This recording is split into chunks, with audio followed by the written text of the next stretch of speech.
Mik, di belakangmu, Mik. Ada apa? Aku merasa ada tangan yang mencoba meraba punggungku. Aku pun merinding seketika.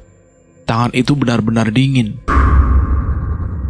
Aku melihat seorang perempuan cantik berwajah pucat dengan kemben yang melekat di tubuhnya. Assalamualaikum warahmatullahi wabarakatuh. Jumpa lagi bareng Bobby di Lentera Hitam. Tentunya yang akan menceritakan kisah misteri pendakian gunung. Pada kesempatan kali ini saya akan melanjutkan cerita yang sebelumnya.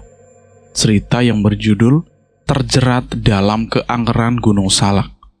Cerita ini ditulis oleh Alin Ambarwati. Terima kasih buat penulis yang sudah mengizinkan kami untuk menceritakan kisah ini. Bagaimana kelanjutan kisahnya? Kita langsung saja ke ceritanya. Cerita horor dimulai.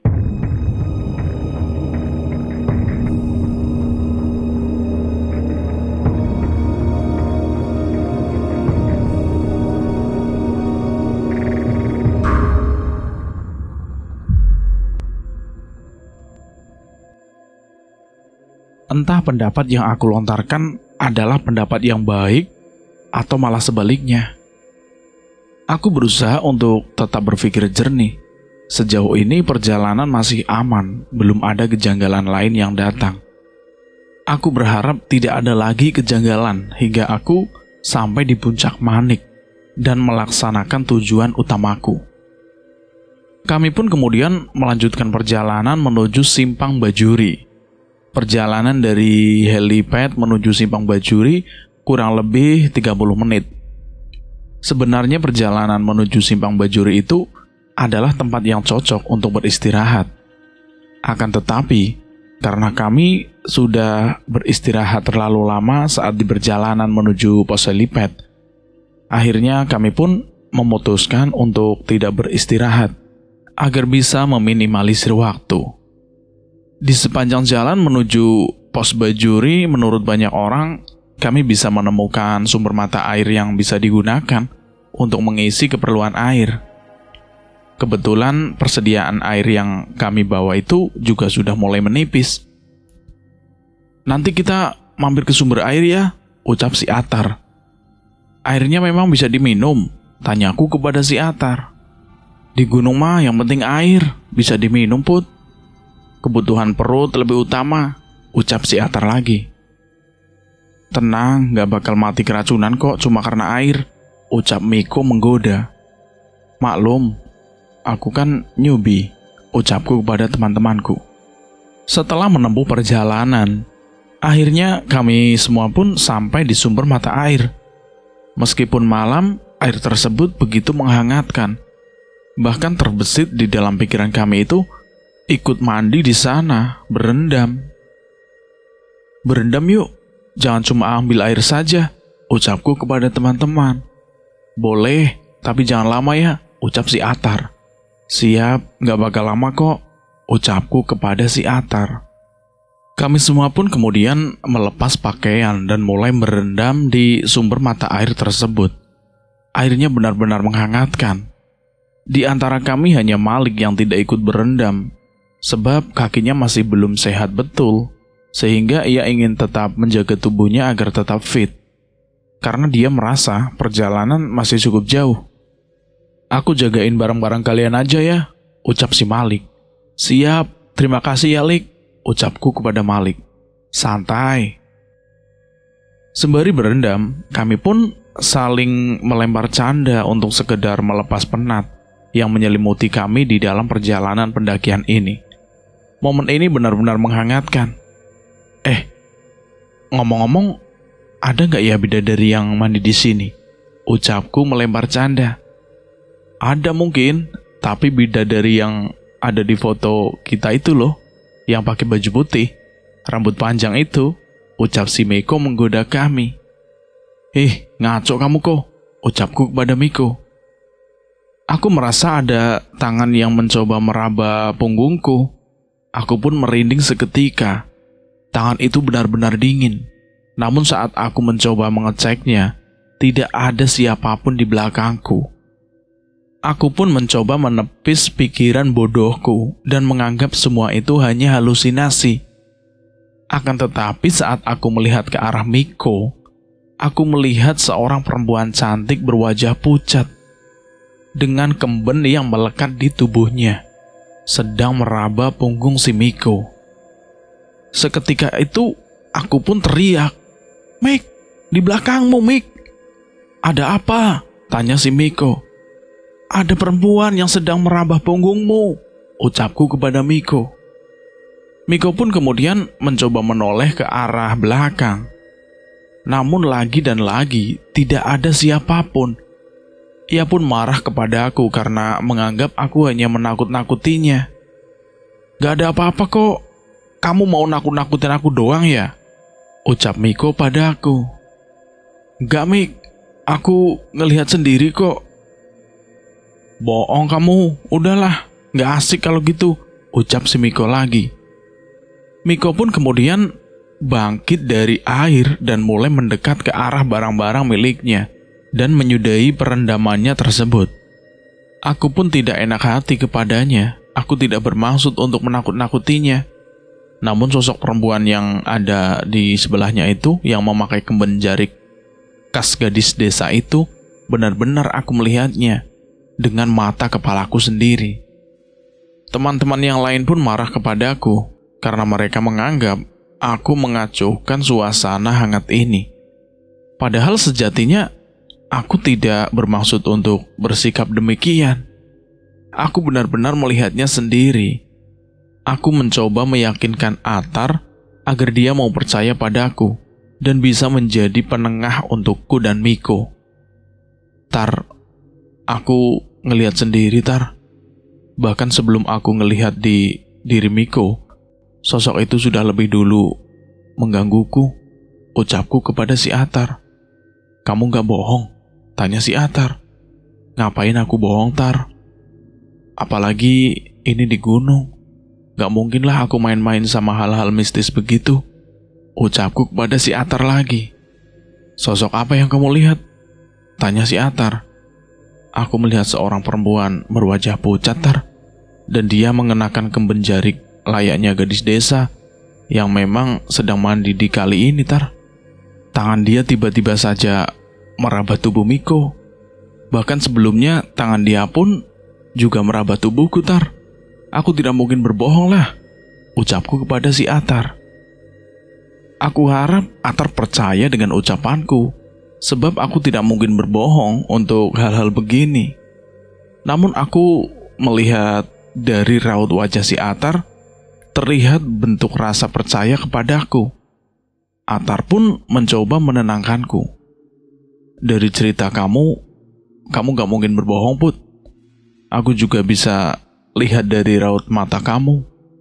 Aku akan berbicara kepada Miko dulu ya," ucap si Atar pada aku.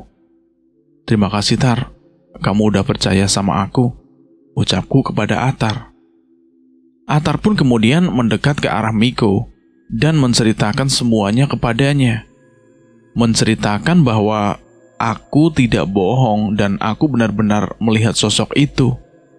Untung saja Miko mau mendengarkan penjelasan dari si Atar. Aku tidak bisa membayangkan jika Miko tidak percaya kepadaku. Pasti pendakian ini akan terasa hambar setelahnya. Aku pun memberanikan diri meminta maaf kepada si Miko karena sudah mengagetkannya. "Mik, aku minta maaf ya, Mik. Aku tidak bermaksud membuatmu kaget," ucapku kepada si Miko. "Iya, Put, tidak apa-apa. Aku juga minta maaf karena tadi sudah marah-marah kepadamu," ucap si Miko. "Iya, Mik." Aku dan Miko pun kemudian berbaikan. Kami pun mulai mengeringkan tubuh dan memakai kembali pakaian kami. Tak lupa kami juga mengisi botol-botol kosong dengan air yang mengalir sebagai persediaan pendakian kami. Tak lama setelahnya, kami pun memutuskan untuk melanjutkan perjalanan menuju ke Simpang Bajuri. Akan tetapi, tiba-tiba saja kaki Malik mendadak sakit lagi. "Aduh, kakiku," ucap si Malik. "Kenapa, Lik?" "Kakiku sakit banget, Put. Gak bisa digerakin," ucap si Malik. "Coba pakai balsem atau sejenisnya," Aku akan mencobanya, Put, ucap si Malik lagi. Aku pun kemudian membantu si Malik dengan mengoleskan minyak angin ke kakinya yang masih bengkak itu. Terlihat raut kesakitan dari wajah si Malik. Kita berhenti saja di sini, supaya si Malik bisa istirahat, ucap si Atar. Nanti kita nggak sampai-sampai di puncak Manik dong, ucap si Malik. Lebih baik terlambat daripada kesehatan dipertaruhkan, ucap si Atar. Aku setuju sama Atar, istirahat dulu di sinilah. Tanpa harus membangunkan tenda juga nggak apa-apa. Sampai kaki Malik bisa enakan dikit lah buat diajak jalan, ucapku. Ya sudah, kasih waktu aku sejenak buat rehat ya teman-teman, ucap si Malik. Iya Lik, tenang saja. Sebetulnya aku tidak tega melihat Malik dengan rasa sakitnya itu. Namun kemauan dia begitu kuat sehingga dia masih mau melanjutkan perjalanan dan tidak mungkin untuk turun. Dia rela terus-menerus beristirahat meskipun sakit yang dideritanya cukup serius. Kaki bengkaknya tak kunjung sembuh. Kamu rabah saja kakinya, biar cepat pulih, ucap bisikan Kodam di dalam tubuhku secara tiba-tiba. Aku merasa kaget. Namun, aku pun tidak bisa menepis omongan itu begitu saja. Anehnya, aku malah menuruti ucapannya tersebut. Aku pun kemudian memegang kakinya Malik, sembari memohon kesembuhan kepada Tuhan. Setelah aku memegang kaki Malik, tak lama setelahnya, keadaan Malik tiba-tiba membaik. Aku hanya sekedar mengikuti bisikan Kodam di dalam tubuhku itu. Ternyata hal tersebut berdampak baik terhadap kesembuhan kaki Malik. Lik, gimana kaki kamu, Lik? Apakah sudah enakan, Lik? Sudah, Put. Ini agak mendingan, Put. Alhamdulillah, ucap Malik sembari tersenyum senang. Teman-teman yang lain pun merasa aneh, karena dengan sentuhan tanganku, kaki si Malik itu berangsur membaik. Aku baru tahu kalau kamu jago nyembuhin sakit, Put, ucap si Atar. Aku hanya megang kakinya kok, Tar. Aku pun tidak tahu juga kalau kondisi Malik akan membaik setelah aku pegang, ucapku kepada si Atar. Tapi berkat kamu, Malik bisa jauh lebih baik dari sebelumnya, ucap si Fajar. Sebagai sesama teman kan kita harus saling membantu, ucapku kepada teman-temanku. Sekali lagi terima kasih banyak ya, Put, ucap si Malik. Udah santai aja ah. Kami pun kemudian melanjutkan perjalanan ke pos Simpang Bajuri. Kondisi kaki Malik sudah lebih baik sehingga dia berani melakukan perjalanan selanjutnya. Kami semua pun merasa lega di situ. Perjalanan menuju Simpang Bajuri benar-benar bisa dinikmati dengan baik. Ditambah lagi, tidak ada penampakan aneh yang mengikutiku. Kondisi fisik kami semua pun masih sangat baik. Targetnya kami bisa sampai di Simpang Bajuri kurang lebih 15 menit lagi. Saat ini jam sudah menunjukkan pukul 10 malam.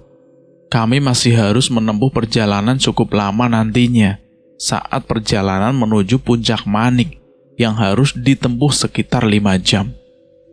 Jika dihitung jari, maka kita baru akan sampai di Puncak Manik sekitar jam 3 pagi.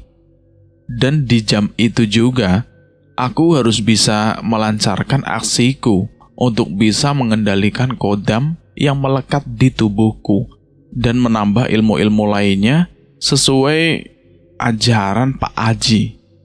Setelah menempuh perjalanan cukup panjang, akhirnya kami pun bisa sampai di Simpang Bajuri. Dan saat sampai di pos itu, kami memilih untuk terus melanjutkan perjalanan, mengingat hari sudah sangat malam. Gini teman-teman, perjalanan menuju pos Bayangan sebelum Puncak Manik sekitar 4 jam.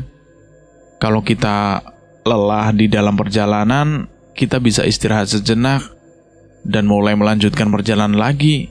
Kalian setuju nggak? Ucap si Atar. Aku setuju, Tar. Nanti kalau di Puncak Manik agak lama ya, ucapku kepada si Atar. memang kamu mau ngapain berlama-lama di Puncak Manik? Tanya si Miko. Aku mau ziarah dan banyak hal yang harus aku tuntaskan di sana, ucapku kepada Miko. Yang mau kamu tuntaskan apa emangnya? Tanya si Atar. Banyak, Tar, ucapku mencoba menutupi kebenaran. Ya sudah, asal jangan melakukan hal-hal aneh ya. Tenang saja, Tar, gak akan kok, ucapku kepada si Atar. Kami pun menempuh perjalanan menuju pos bayangan sebelum nantinya sampai di Puncak Manik. 1 jam pertama perjalanan kami terbilang lancar. Cuaca sangat mendukung, tidak ada gangguan hewan buas ataupun makhluk halus, dan semuanya aman terkendali. Bahkan sepanjang jalan, gurauan atau bercandaan tidak berhenti kami lontarkan.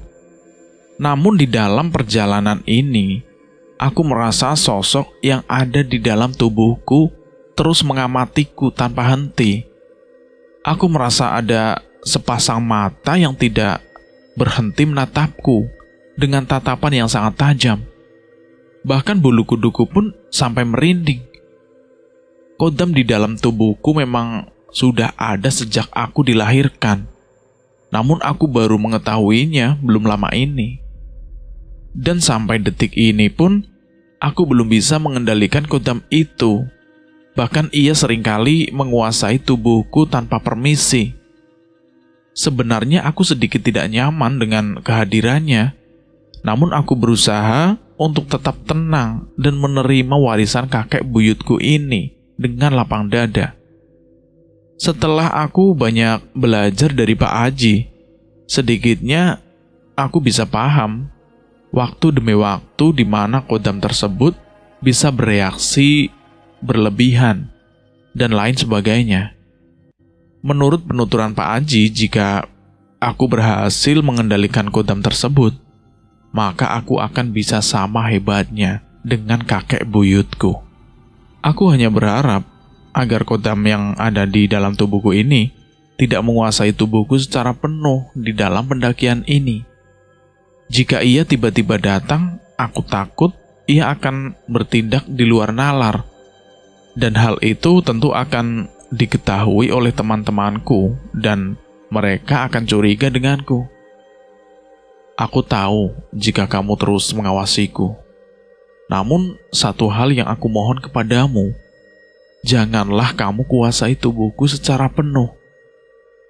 Aku khawatir semua teman-temanku akan tahu jika aku memiliki kodam pelindung, ucapku lirih dalam hati. Aku tidak akan menguasai tubuhku jika tidak ada hal-hal yang mendesak, ucap sosok kodam yang ada di dalam tubuhku. Aku percaya padamu, ucapku lagi padanya. Aku pun kemudian melanjutkan perjalanan tanpa adanya beban, meskipun tatapan mata terus mengintai ke arahku. Namun aku percaya bahwa kodam yang ada di dalam tubuhku itu tidak akan mungkin mencelakaiku. Terlebih lagi, dia sudah berjanji akan menjagaku dengan baik. Aku hanya harus belajar cara mengendalikannya, agar aku bisa memanfaatkannya dengan baik. Saat aku di tengah perjalanan, tiba-tiba saja kami semua bertemu dengan sosok perempuan berwajah lusuh, berpenampilan rapi, layaknya seorang yang akan bepergian.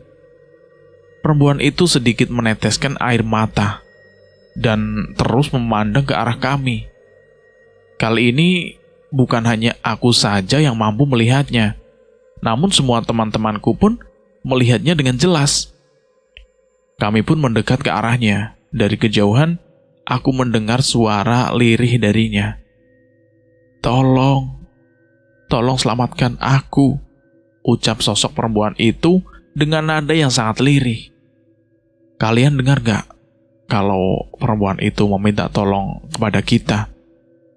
Tatapan matanya seperti menyimpan harapan besar saat bertemu kita. Apa kita semua samperin saja? Tanyaku kepada teman-temanku. Ayo samperin saja. Siapa tahu dia benar-benar membutuhkan bantuan kita, ucap si Atar. Ayo. Akhirnya teman-teman semua sepakat untuk menghampiri si perempuan tersebut. Kami pun menghampiri perempuan itu yang sedang berdiri tepat di samping pohon besar. Namun rasanya sangat aneh. Di malam yang benar-benar larut, ada seorang perempuan sedang menangis sendiri di dekat pohon. Bahkan penampilannya tidak mencerminkan seorang pendaki. Apakah perempuan itu tersesat di sini atau bagaimana? Pertanyaan itu terus muncul di dalam benakku. Bahkan aku sempat berpikiran buruk bahwa wanita tersebut bukanlah manusia, melainkan hantu. Sebelum aku melakukan pendakian, aku sempat mendengar cerita dari salah seorang teman yang sempat menceritakan tentang kecelakaan pesawat Sukhoi di Gunung Salak. Hampir semua penumpangnya tewas. Bahkan pencarian korban dan bangkai pesawat Sukhoi pun memakan waktu yang tidak sebentar. Semenjak itu banyak pendaki yang kerap kali didatangi oleh para arwah penumpang pesawat tersebut. Mereka meminta tolong kepada para pendaki agar mereka bisa dikebumikan dengan layak. Bahkan ada pula yang hanya sekedar menampakkan wujudnya saja tanpa berucap apapun. Namun aku menepis pikiran buruk tersebut dan lebih memilih untuk mendekat ke arah perempuan tersebut untuk menolongnya. Sebab kami takut jika ia benar-benar manusia yang memang membutuhkan bantuan, sementara kami tidak menolongnya. Sesampainya kami semua di tempat di mana perempuan itu berdiri, kami pun langsung menanyakan tentang apa yang terjadi dengannya, hingga ia bisa sampai di Gunung Salak ini seorang diri. Maaf, tadi ibu meminta tolong kepada kami. Perempuan itu hanya menjawabnya dengan anggukan saja, tanpa mengucapkan kalimat apapun. Mengapa ibu bisa sampai di sini seorang diri? Tanya si Atar. Jatuh, ucap perempuan itu dengan singkat. Ibu terjatuh di mana? Tanya aku kepada si perempuan itu. Di sini, ucap perempuan itu lagi. Kami pun merasa aneh dengan jawaban perempuan itu yang terus-menerus menjawab pertanyaan kami dengan jawaban yang sangat singkat. Kami pun mencoba untuk menanyakannya lagi, agar kami tahu apa yang harus kami lakukan untuk menolongnya. Mungkin ibunya masih sok kali, makanya dia jawab pertanyaan kita secara singkat, ucap si Miko kepada kami. Atau barangkali dia habis mengalami kejadian yang membuatnya trauma, ucap si Fajar. Kami pun berpikir bahwa ucapan Miko ataupun si Fajar ada benarnya juga. Sebab dari raut wajahnya itu terlihat dengan jelas raut kesedihan dan rasa trauma yang sangat mendalam. Kami pun tidak bisa memaksakannya untuk bercerita secara gamblang. Tiba-tiba saja perempuan itu pun berjalan ke suatu tempat. Karena penasaran, kami pun mengikutinya dari arah belakang, sembari memanggilnya berkali-kali. Namun perempuan itu benar-benar tidak mengindahkan panggilan kami. Ia terus berjalan hingga akhirnya ia sampai di sebuah jurang yang begitu tajam. Saya berakhir di sini tanpa saya tahu apa yang telah terjadi, ucap perempuan itu. Aku mulai mendekat ke arahnya, mencoba untuk menenangkan perempuan itu. Namun, saat aku mendekat ke arahnya, tiba-tiba tatapannya begitu dalam ke arahku. Matanya melotot memerah. Nampak aura kebencian terpancar ke arahku. Kamu tidak layak ada di sini, ucap perempuan itu ke arahku. Maksud ibu apa? Saya tidak melakukan apa-apa, ucapku kepada perempuan itu. Tujuanmu buruk, ucap perempuan itu lagi. Saya hanya ingin melakukan pendakian, Bu. Tidak ada maksud lain. Aku menjawabnya dengan perasaan takut yang menyelimuti perasaanku. Perempuan itu kemudian mendekat ke arahku, seperti akan menggapai leher dan mencekikku.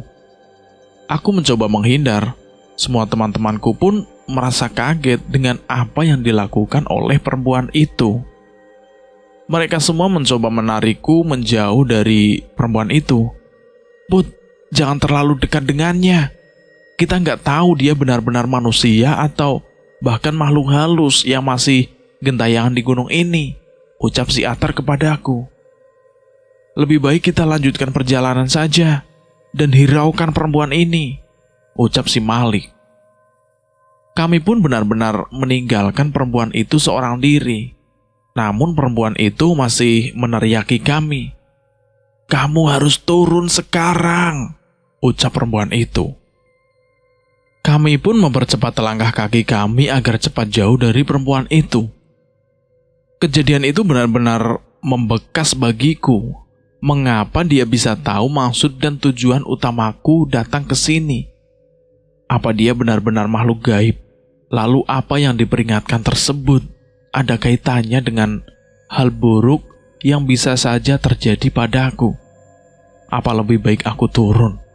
Banyak sekali pertanyaan-pertanyaan yang terus muncul di dalam benakku. Apa yang diucapkan perempuan itu benar, Put? Tanya Atar pelan-pelan. Tujuan burukku?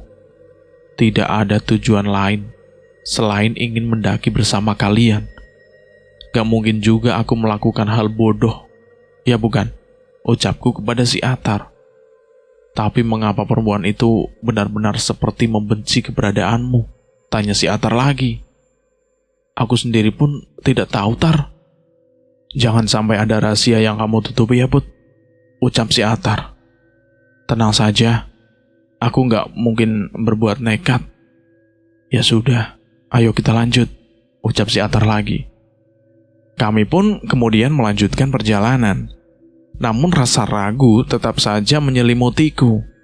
Aku tidak boleh berhenti dan mundur di sini.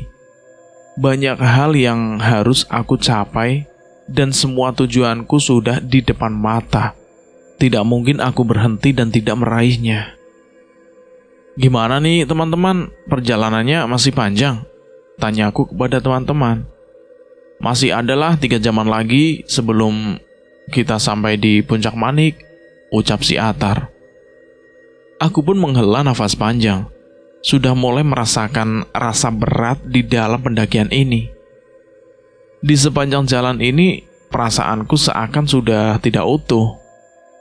Semangatku tidak lagi sempurna meskipun tujuan utamaku masih sama. Keangkeran demi keangkeran terus-menerus mendatangi dan menghantuiku. Dan semua itu benar-benar di luar pemikiranku. Sejak awal pendakian hingga hampir sampai di puncak, semua hal mistis terus berdatangan satu persatu. Saat ini badanku terasa sangat berat, seperti banyak beban yang harus aku topang. Bulu kuduku pun terus merinding. Aduh, apalagi ini, ucapku dalam hati. Benar saja, ternyata banyak makhluk goib yang mengikutiku saat ini. Aku mencoba untuk meminta bantuan kodam yang ada di dalam tubuhku untuk mengusir mereka. Sebab aku benar-benar merasa tak nyaman. Tolong jauhkan mereka dariku, ucapku di dalam hati. Saya akan mencoba menjauhkan mereka darimu, ucap kodam di dalam tubuhku. Badanku benar-benar berat, aku bahkan merasakan pusing yang sungguh hebat. Pandanganku mulai kabur, aku pun meminta bantuan teman-temanku untuk menopangku. Badanku lemas, pandanganku kabur, ucapku benar-benar lirih. Tak lama setelah itu, tubuhku pun ambruk. Teman-temanku kaget melihat aku tergeletak di atas tanah. Mereka kemudian bergegas menolongku dan membawaku ke sebuah pohon besar untuk mengobatiku. Putra, bangun Putra, kamu kenapa? Tanya si Atar. Tadi Putra bilang kalau pandangannya kabur, ucap si Malik. Aku buatkan air hangatnya buat diminumkan ke si Putra, ucap si Miko. Aku coba sadarkan nih dengan minyak angin, ucap si Fajar. Semua teman-temanku di situ saling berbau-membau untuk menyadarkanku. Bahkan mereka sangat panik, sebab sejak awal pendakian yang memiliki semangat dan kondisi paling prima adalah aku. Dan sekarang, secara tiba-tiba aku malah jatuh pingsan. Hal tersebut tentu membuat mereka sangat khawatir. "Kita bangun tenda aja," tanya si Miko. "Kayaknya jangan dulu deh, kita fokus ke kesadaran putra dulu," ucap si Atar. Fajar terus mengoleskan minyak angin ke beberapa titik di tubuhku. Teh hangat pun telah selesai dihangatkan oleh si Miko. Sementara semua teman-temanku terus-menerus memanggil namaku untuk dibangunkan. "Put, bangun! Bangun, Put! Katanya kamu mau ke Puncak Manik. Ayo sadar," ucap si Atar. Di sisi lain, saat aku tak sadarkan diri, aku mengalami mimpi yang sangat buruk. Di dalam mimpi tersebut, aku diserang oleh banyak makhluk gaib yang tinggal di Gunung Salak ini. Mereka semua murka terhadapku, bahkan mereka tak segan-segan mengucapkan kalimat cacian kepadaku. Namun di sisi lain, aku melihat sosok lelaki yang berada tepat di depanku. Ia layaknya periasi yang akan melindungiku dari amarah seluruh makhluk gaib yang murka terhadapku. "Tinggalkan tempat ini," ucap mereka. "Bagaimana aku bisa meninggalkan tempat ini? Sementara disinilah tujuanku," ucapku keras. Mereka pun marah atas ucapan yang aku lontarkan. Mereka seperti tidak terima dengan ucapanku tersebut. Aku pun memilih untuk mundur dan menghindar dari amukan mereka. Aku bersembunyi di sebuah pohon besar tak jauh dari sana, sementara kota milikku pun mencoba melindungiku dengan melawan kekuatan mereka. Di sana aku benar-benar berpikir bahwa tujuanku benar-benar salah. Namun aku tidak memiliki pilihan lain selain menuntaskannya. Aku sadar bahwa apa yang aku lihat saat ini hanyalah dunia fana. Aku pun berusaha sebisa mungkin untuk bisa melepas dari jeratan belenggu mimpi ini. Dari kejauhan aku mendengar suara teman-temanku yang memintaku untuk kembali. Aku pun memberanikan diri untuk mengejar suara itu, dan benar saja, aku melihat mereka semua sedang kebingungan mencari keberadaanku. Hingga akhirnya, aku pun bisa lepas dan tersadar dari ketidakberdayaanku itu. Semua teman-temanku kaget melihatku sadar, namun ada rasa lega di wajah mereka. "Akhirnya kamu sadar juga, Put. Kami benar-benar mencemaskanmu," ucap si Atar padaku. "Minum dulu, Put. Sudah kubuatkan minuman hangat nih buat kamu," ucap si Miko. "Terima kasih teman-teman," ucapku dengan nafas yang belum bisa ku kendalikan. "Kenapa kamu mendadak lemas begitu, Put?" tanya si Fajar dengan polosnya. "Aku sendiri pun tidak tahu, Jar. Tiba-tiba saja pandanganku sudah buram saja. Ini benar-benar di luar kendaliku," ucapku kepada si Fajar. "Ya sudah, jangan terlalu dipikirkan. Yang penting saat ini semuanya aman," ucap si Atar. "Tapi kita rehat di sini dulu ya. Badanku benar-benar sakit," ucapku kepada teman-teman. "Iya, Put, santai saja." Kami pun beristirahat di tempat semula untuk menunggu perkembangan kesembuhanku. Teman-temanku benar-benar setia kawan dan tidak egois. Mereka benar-benar merawatku dengan sangat baik. Cerita ini pun bersambung sampai di sini, dan saya akan melanjutkan ceritanya lagi di episode berikutnya. Terima kasih buat teman-teman yang sudah mendengarkan cerita ini. Semoga diberikan kesehatan, sehat selalu, sukses selalu, dan selalu dimudahkan segala urusannya. Terima kasih juga buat penulis yang sudah mengizinkan kami untuk menceritakan kisah ini. Kami mohon maaf jika ada kesalahan kata, dan kami pamit undur diri. Akhir kata, Wassalamualaikum warahmatullahi wabarakatuh. Salam horor.